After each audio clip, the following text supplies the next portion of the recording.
सातपूर येथील ध्रुवनगर परिसरात एका बांधकाम साईटमध्ये बिबट्या आल्याची घटना आज सकाळी घडली। सुरुवातीला त्याच परिसरातील एका मोकळ्या भूखंडात 2 तास आश्रय घेतलेला बिबट्या नंतर दुपारच्या सुमारास ईश्वरराव हाऊस येथे निघून गेला। यामुळे नागरिकांमध्ये भीतीचे वातावरण पसरले होते। काही महिन्यांपूर्वी कामगार नगर येथील वनविहार कॉलनी येथे एका बिबट्याचे दर्शन झाल्यानंतर पुन्हा एकदा सातपूर शहरात बिबट्याने प्रवेश केला। परिसरातील नागरिकांनी गदारोळ केल्याने त्याने त्या ठिकाणाहून धूम ठोकली।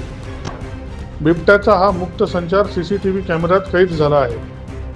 सकाळच्या वेळी रस्त्यावर वाहतूक आणि नागरिकांची वर्दळ असल्याने गोंधळलेला बिबट्या धावत ईश्वरराव हाऊसमधून शेजारच्या घरात शिरला आणि तेथील एका पत्र्याच्या शेडमध्ये जाऊन लपला। भरवस्तीत बिबट्या शिरल्याची चर्चा शहरभर पसरल्याने परिसरात बघ्यांची गर्दी मोठी झाली होती। याबाबतची माहिती वन विभागाला मिळताच वन विभागासह गंगापूर पोलीस ठाण्याचे पथक घटनास्थळी दाखल झाले आणि त्यांनी बिबट्याचे रेस्क्यू ऑपरेशन सुरू केले। 5 तासांच्या अथक प्रयत्नांनंतर अखेर बिबट्याला मुलीचे इंजेक्शन देऊन जेरबंद करण्यात वन विभागाला यश आले। परिसरात तब्बल 5 तासाहून अधिक काळ चाललेल्या थरारानंतर वन विभागाच्या पिंजऱ्यातून बिबट्याला त्याच्या मूळ अधिवासात सोडण्यासाठी मार्गस्थ करण्यात आले। सुदैवाने यात कुठलीही जीवितहानी झाली नसली तरी परिसरातील नागरिकांमध्ये भीतीचे वातावरण पसरले होते।